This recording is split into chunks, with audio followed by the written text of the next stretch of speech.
ప్రత్యేక అవసరాలు ఉన్న పిల్లల్ని ఆదుకోవటం మన బాధ్యత. వారికి ప్రస్తుతం ఇచ్చే సాయం సరిపోదు, దాన్ని పెంచాలి. స్కూల్స్ కూడా పెంచాల్సిన అవసరం ఉంది. దీనిపైన మేము ప్రత్యేక శ్రద్ధ తీసుకుంటున్నాం, నారా లోకేష్ అన్నారు. ప్రత్యేక అవసరాలు గల పిల్లల్ని నేను పాదయాత్రలో కూడా కలుసుకోవడం జరిగింది. వాళ్ళ తల్లిదండ్రులు ప్రత్యేకంగా రాయలసీమలో ఎక్కువ ఉన్నారు. వాళ్ళ తల్లిదండ్రులు ఆ పిల్లలు తీసుకొచ్చి చూపిస్తాం జరిగింది. ఆదుకోవాలని కూడా ఆనాడు కోరటం జరిగింది. అంటే తల్లి తండ్రి ప్రేమ చాలా, వాళ్ళు ఎంత చూపిస్తారో మనందరం చూస్తాం. ఆ పిల్లల్ని మోసుకుంటూ వచ్చి కిలోమీటర్లు మోసుకుంటూ వచ్చి ఈ ప్రభుత్వం ఏర్పాటు చేసిన భవిత స్కూల్స్కి తీసుకెళ్తాం కానివ్వండి, వాళ్ళకి కావాల్సిన కేర్ ఇవన్నీ చేస్తాం కానివ్వండి, అవన్నీ నేను స్వయంగా చూశాను. చూస్తే రాష్ట్రంలో 679 భవిత సెంటర్లు అనేవి ఉన్నాయి అధ్యక్ష. 6 నుంచి 14 సంవత్సరాల వయసు కలిగిన పిల్లల్ని ఇక్కడ ఈ సెంటర్కి తీసుకెళ్తాం జరుగుతుంది. ప్రత్యేకంగా ట్రాన్స్పోర్ట్ అలవెన్స్ ఇస్తాం, ఎస్కాట్ అలవెన్స్ ఇస్తున్నాం. గర్ల్ చైల్డ్కి ప్రత్యేకంగా అదనంగా స్టైపెండ్ ఇస్తాం. ఇంకా హోమ్ బేస్డ్ ఎడ్యుకేషన్ కూడా, అంటే ట్యూషన్లు ఆయన పెట్టుకోవాలంటే అదనంగా కూడా ప్రభుత్వం డబ్బులు ఇస్తుంది. కానీ నన్ను అడిగితే ఇది సరిపోదు. ఒక మాటలు నాకు చెప్తే ఇది సరిపోదు. ఆల్రెడీ వాళ్ళు అనేక ఇబ్బందులు ఎదుర్కొంటున్నారు, సమాజంలో అనేక అవమానాలు పడుతున్నారు. చదవాలని తప్పన ఆ పిల్లల్లో ఉంటుంది.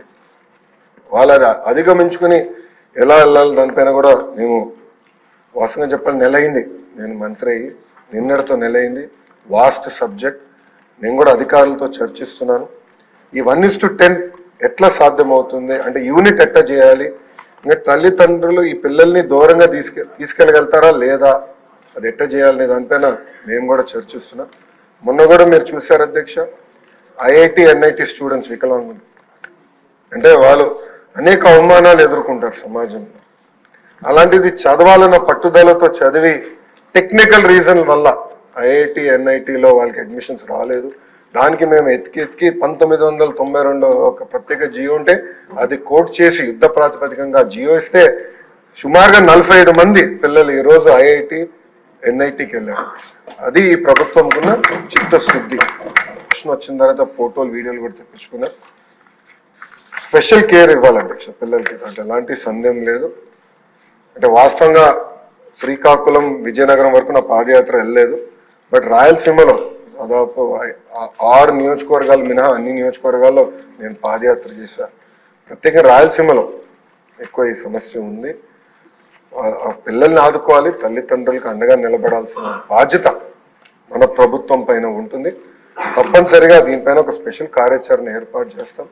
గతంలోనే చెప్పాను, ఒక 100 డే యాక్షన్ ప్లాన్, 100 రోజులు ఒక యాక్షన్ ప్లాన్ మేము తయారు చేయబోతున్నాం.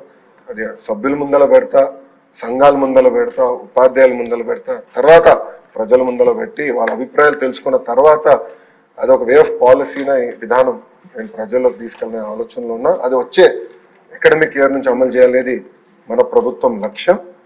దాంట్లో భాగంగా ఇది చాలా సీరియస్గా నేను తీసుకుంటాను. అవసరాలు ఉన్నాయి అంటే ఎలాంటి సందేహం లేదు. బట్ యూనిట్ ఎట్లా ఏర్పాటు చేయాలో వాస్తవంగా నేను కూడా కొంచెం కన్ఫ్యూజన్లో ఉన్నా. గౌరవ సభ్యులందరూ కూడా సూచనలు ఇవ్వండి. అంటే 1:10 మెయింటైన్ చేయాలంటే మండల యూనిట్ అయితే దూరం అవుతుంది. అదే నాకు అర్థం ఎట్లా చేయాలనేది. అందరు సూచనలు ఇవ్వండి. హౌస్ అయిన తర్వాత కూడా దీనిపైన డిస్కస్ చేద్దాం. బట్ తప్పనిసరిగా దీనికి ఒక సొల్యూషన్ తీసుకొచ్చే బాధ్యత మన ప్రభుత్వం తీసుకుంటుంది.